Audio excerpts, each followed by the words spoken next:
Good.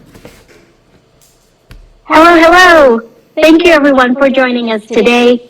My name is Tessa Anselm, and I am the president of the WESIS CCSF student chapter.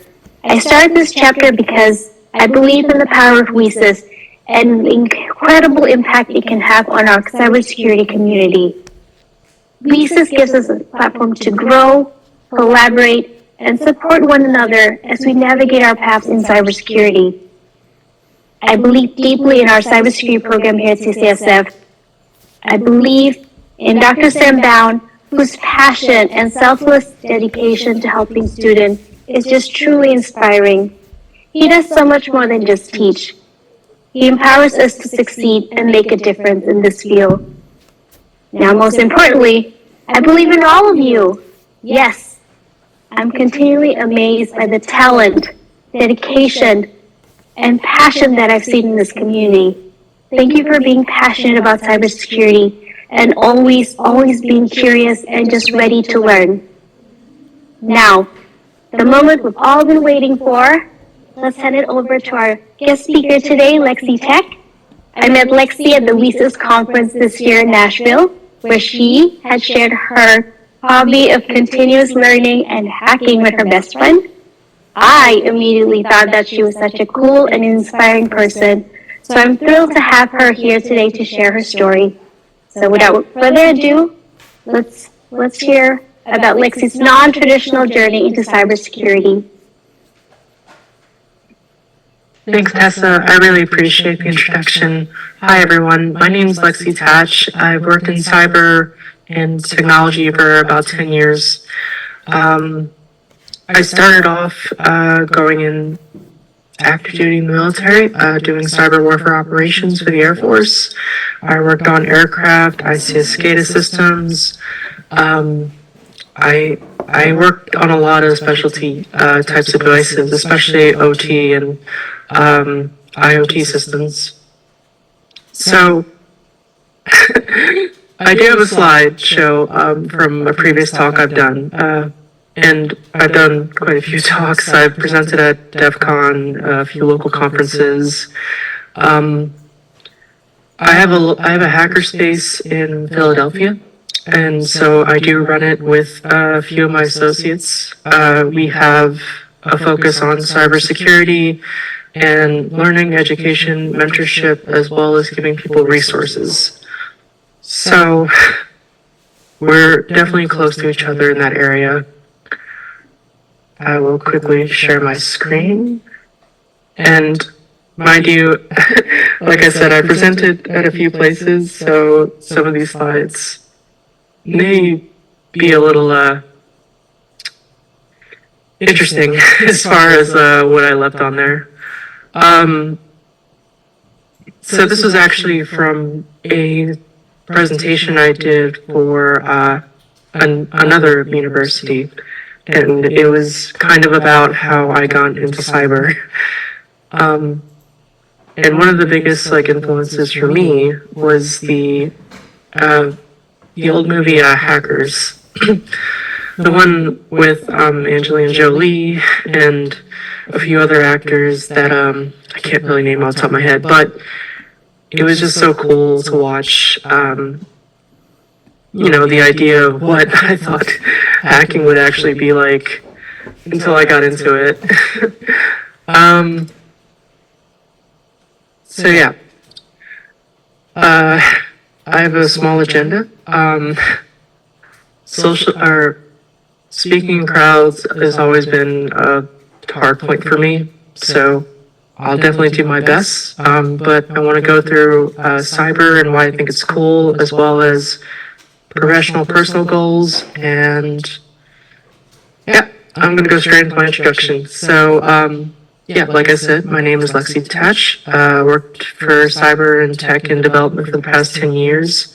I've done most jobs from being an IT analyst or SOC analyst to being a purple teamer for different institutions, from healthcare to government and private security.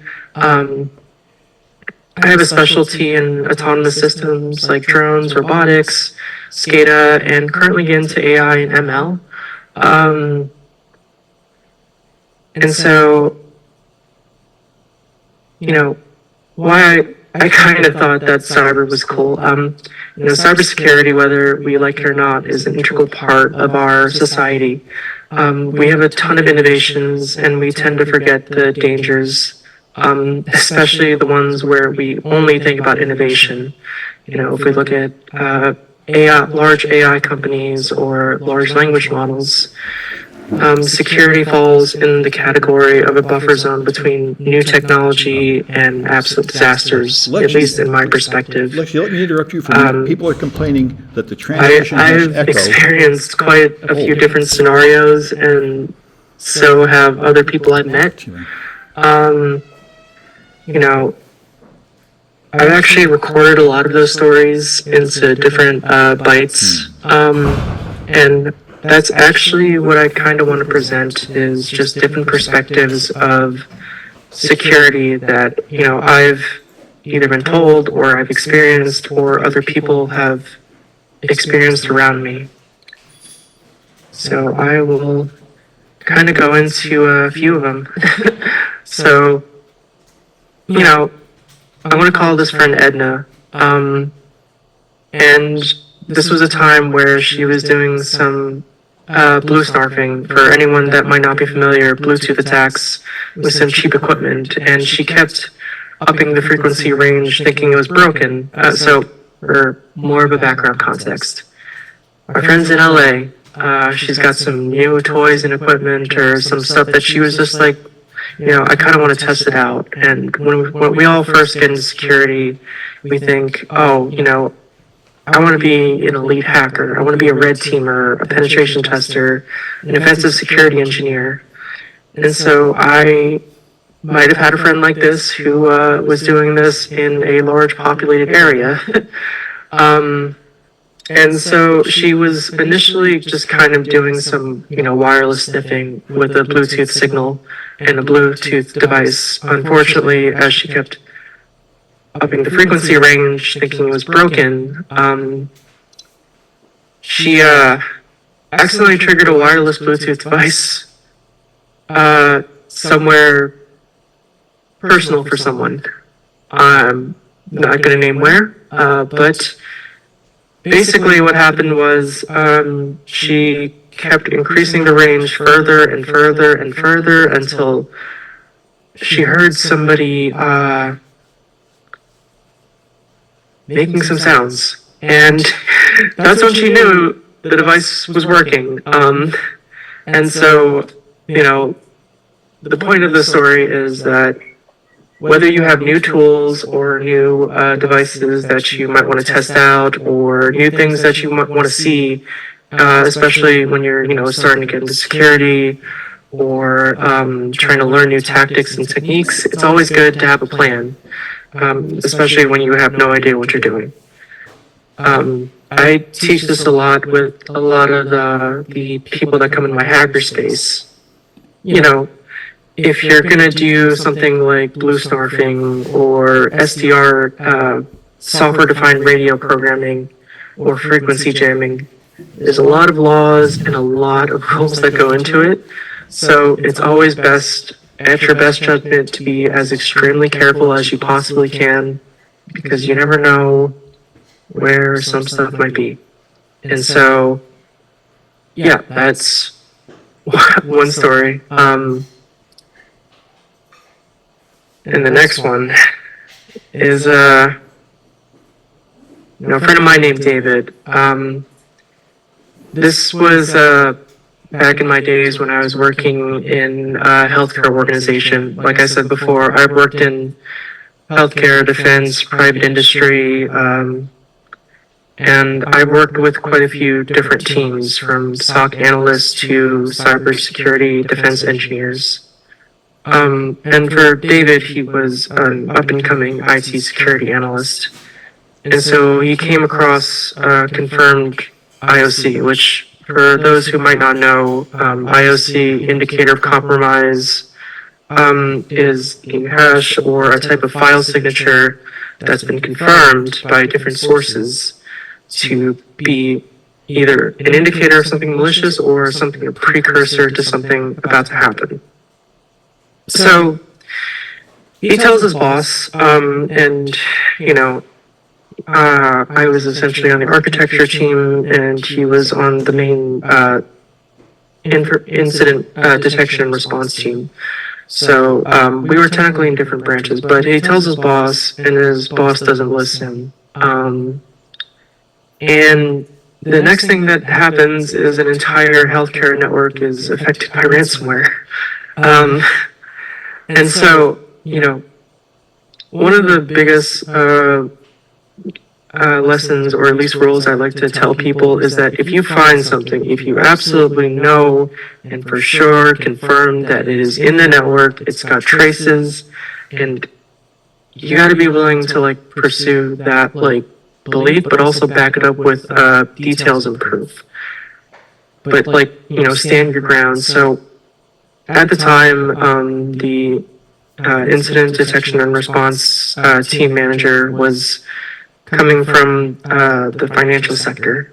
And so he wasn't yet used to the nuances of healthcare networks and how, I'm not going to go into major details, but how maybe specialty devices affect the network. Like, say, IoT.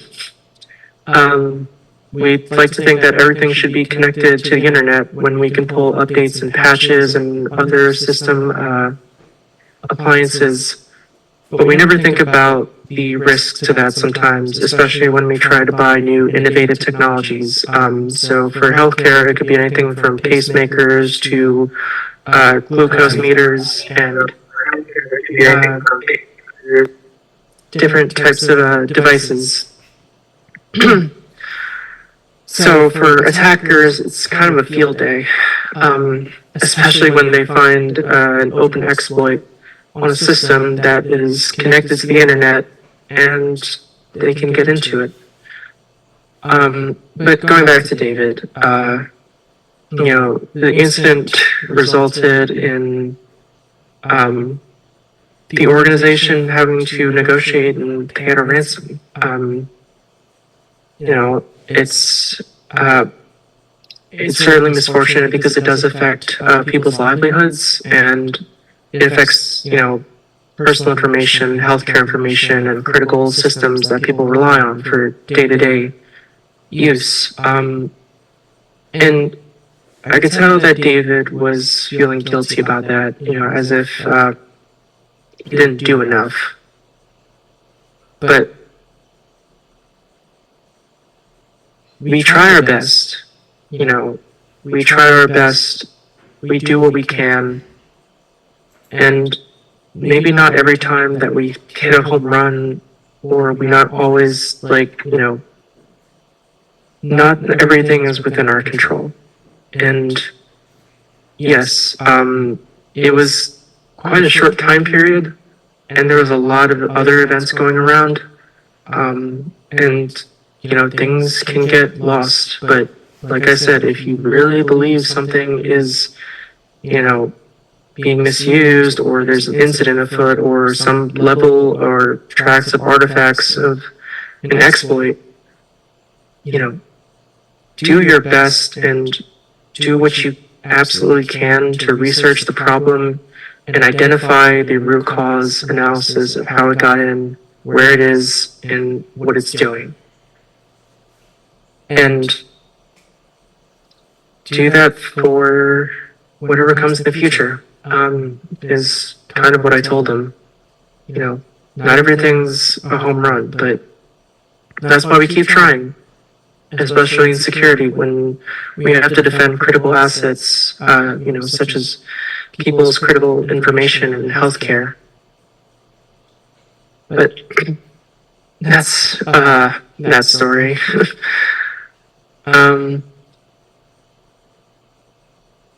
Also, you know, if anyone has any questions or, you know, wants to put something in chat, feel free. As I'm kind of talking into this stuff. So this was a buddy of mine. Let's call him Arnold. He was a web penetration tester. Well, web application security tester. He really, really, really loved data mining, and snooping into different types of systems using open source intelligence. Whether you're using tools like Spiderfoot, or WhatsApp, or Nikito to do web application testing to find exploits, and being able to understand and put together that type of information definitely picks at certain people's curiosity, at least the sector of the brain that is responsible for curiosity. You really want to know more. You get to one point, prying into some information or random database, and then you kind of just keep going. You see more and more things pop up. Unfortunately for my buddy here, he, and for context, this was just an associate of mine. He was working in telecom, or a telecom industry.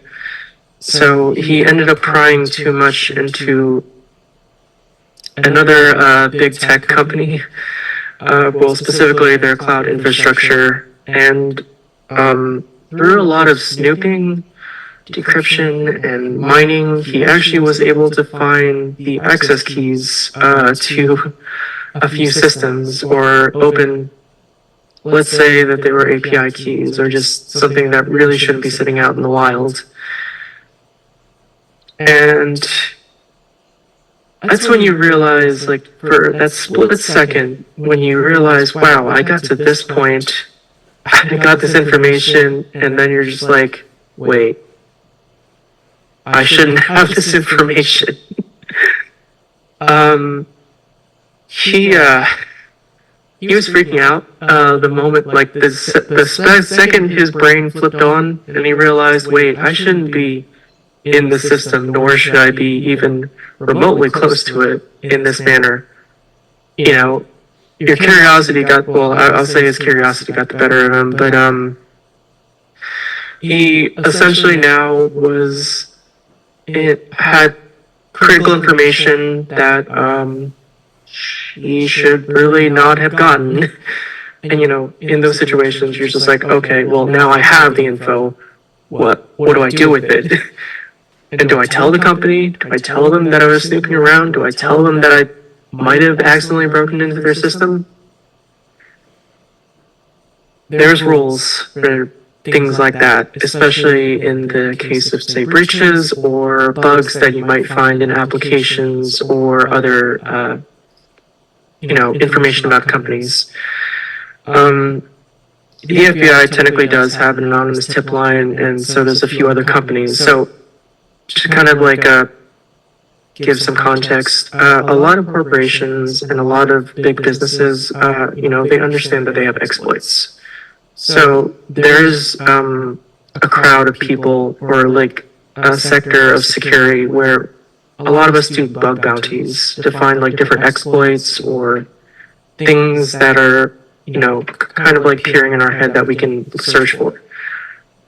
That's kind of what I recommended to him that he should do. Granted, this was after I kind of, I'm not going to get into it, but essentially, there's a safe way of doing this, and what he did was technically not the safe way.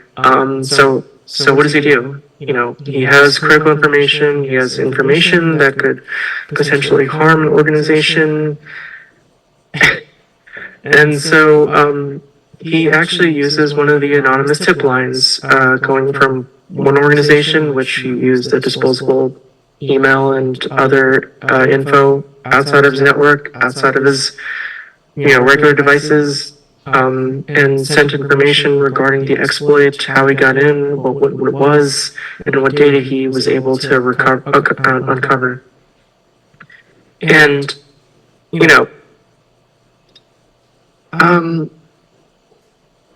as far as I know, I eventually got back to him and asked, did that exploit ever get patched? And he was like, yeah, it did.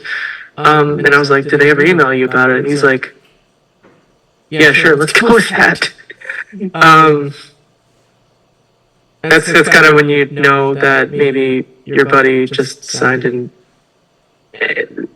there's certain things that, when you do it, and by the way, everyone's name and other things that I might be saying here, like I said, I'm not going to tell you their real names. I'm not going to tell you where they're from. I'm not going to tell you what exactly they do. I might have said, anyway,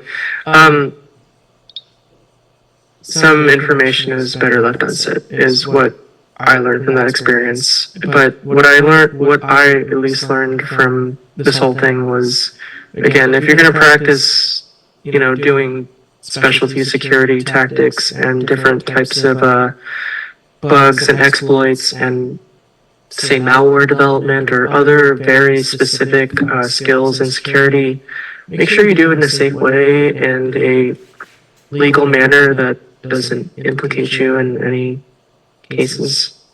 Well, that's that lesson.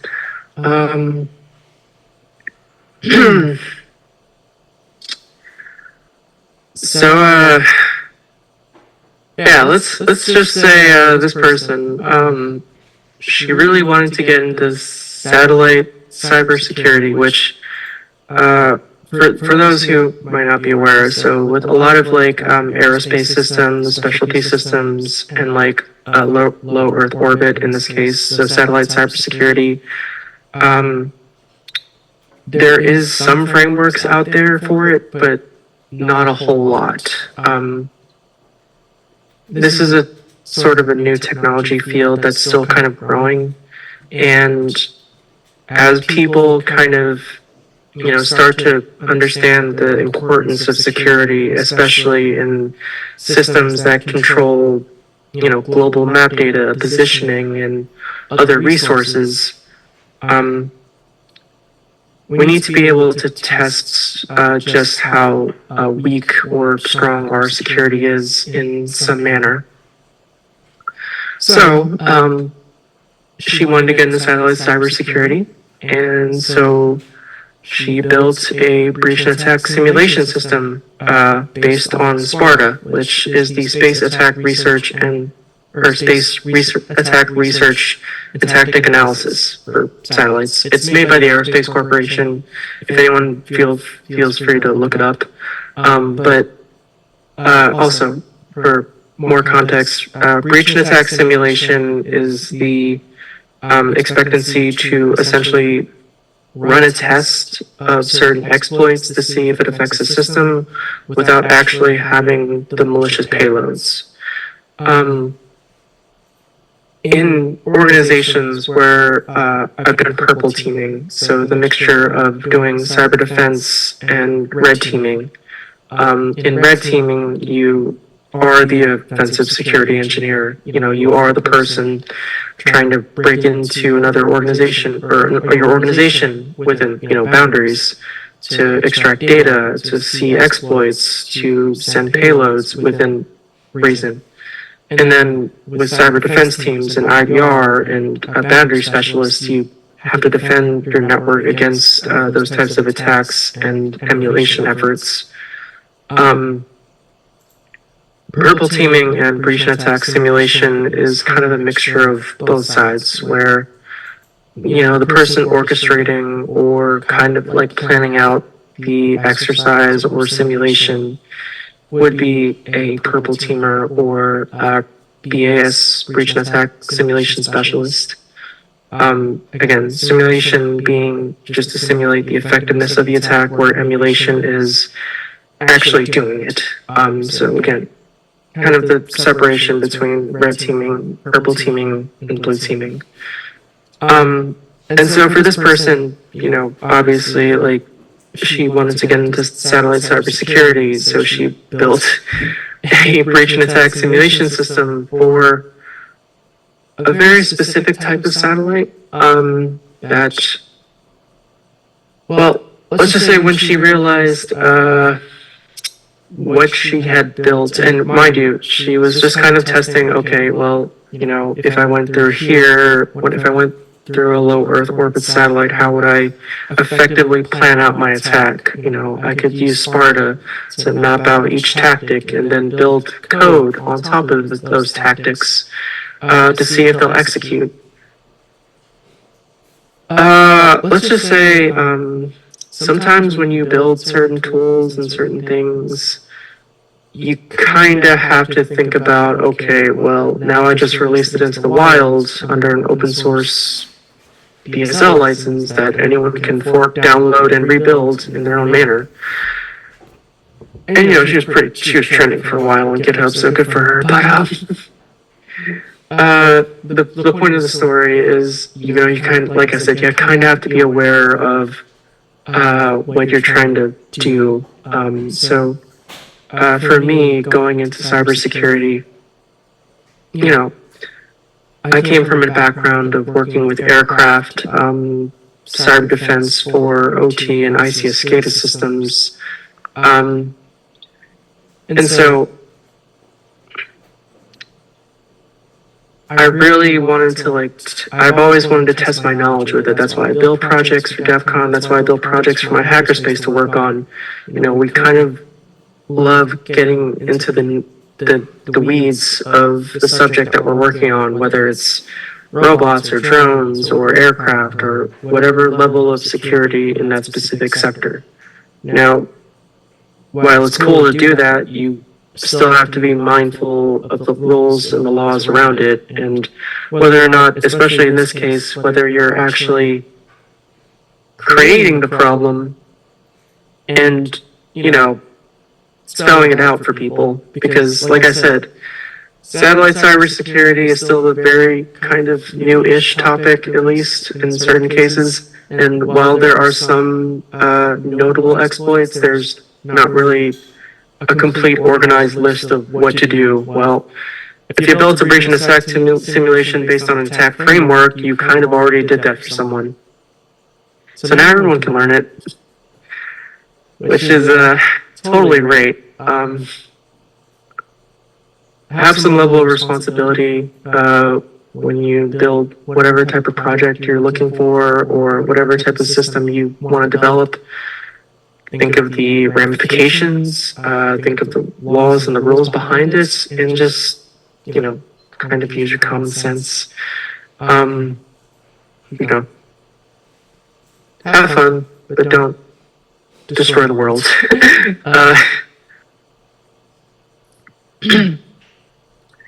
I noticed there's a few questions. What are some difference? Okay. I will get to those questions in a little bit, but first I kind of just want to go back. Okay. So actually, I wanted to ask the crowd a little bit, and feel free to message in the chat, why do you want to get into cyber? Is it for education, personal benefit? Do you enjoy the thrill? For me, my journey into cyber, especially where I was able to kind of increase my resume and repertoire with different projects I worked on and different experiences that I had with different systems, I documented those things. I documented my work. I published papers, my projects, and some of my findings. When you get into this business and this industry, you kind of have to also think about that too. What kind of, in this case, legacy you might leave behind. What's your end goal? For me, especially right now, with building a community in Philadelphia, a hackerspace community, I want to be able to share the knowledge and experiences that I have with people, so that, whether or not they make the same mistakes I did, or at least learn from what I did, increases their own professional experience or their own recipes. My last project that I did for DEF CON was it was essentially a wireless security robot. It was a two-wheeled robot that you could 3D print, build, roll around, and it'd be running in ESP32 Marauder. It's actually relatively not that hard to build, and realizing that, I actually wanted to share that, not just, as a project for myself, but with other people. So, for 2 or 3 solid months, I had my entire hackerspace, my crew just coding away, 3D modeling, building the robot, programming it, and by the end of the 2 weeks or month or so, like especially the day before DEF CON, it was working. It worked. The little war driving bot that we conceived in our minds actually worked. And we got to show it off at DEF CON 32 this past August. And so, I have that project on my GitHub, but I also have it over in my Hackerspace's GitHub. We had our own troubles building the device. We had our own issues trying to set everything up, but it was still a good experience for people to get into a sector of security and just development that most people don't do in their regular day-to-day. And for me, that's what I think I got into cyber. Like, I initially got into cyber because it was kind of an assigned job for me going into government. But, throughout the years, I really started to just kind of envelop myself into it. I have a passion for it, especially for new devices and new systems. So for me, it's somewhat of a thrill, but also it's a benefit of experience and education. I always love to learn and understand new ideas and new concepts, and I want to share that with other people. I noticed that there's a few questions. So, it's a bit of a short slideshow, but let me, kind of go, or for other people to ask questions, I'll slowly go over it. So one of the questions was, what are some of the differences between private and public cybersecurity roles? Which do I prefer? With private, you have to kind of consider that, you're working with very commercial tech stacks. That could be things like AWS, Azure, GCP, and it could differ between organization to organization. For public, or I assume government or federal or state roles, there is actually a pretty specific standard across that industry. Especially for government, what types of tools and technologies they use, and pretty ironclad security standards based on information control, which is, between whether something is unclassified, sensitive, or secret. If I had to say which one I kind of prefer right now, so right now I'm a lead cybersecurity engineer at the Naval Information Warfare Center. I help develop cybersecurity tools and different appliances and software applications for cyber protection teams across different branches. And the role before that, I was a purple teamer at a hospital. I was the lead security engineer over there, developing breach and attack simulation exercises for the healthcare sector. At least right now, I probably prefer the government job, only because it's relatively reliable for me. As far as I'm as a GS employee, I don't risk getting laid off because of a project losing funding, or a company losing funds. I've also done consulting for startups, so I have seen quite a few companies. You kind of have to play a different ball game, especially with different big tech corporations or sectors with large amounts of cash and burn coming in, but not the best plan. So that's my perspective on it. And again, like for me, I've worked in cyber defense, analytics, penetration testing, red and purple teaming, but part of me, at least at my core, is I like to engineer and develop things. So for me, at least being able to do that right now where I am is pretty fulfilling. And that's kind of what I'm trying to get at is, work towards a goal you think that you can see yourself enjoying, at least. We may do jobs to cover the bills, making sure that people that depend on us and that we take care of are safe. But there's still a level of passion that comes into working in an industry, and I think that cyber is definitely one of those industries you can really get into if you can find a niche or a sector or a fulfillment that is within your own personal interests. So that's kind of my perspective on cyber in general, and just a little bit about myself. I'm not the best at saying my own biography, but I am good at telling stories. So I hope you all enjoyed my short presentation, and thank you all for attending. Thank you so much, Lexie, for sharing all your cyber tale. I actually love how you outline your journey in journey in cybersecurity by showing us like real experiences. That was really great.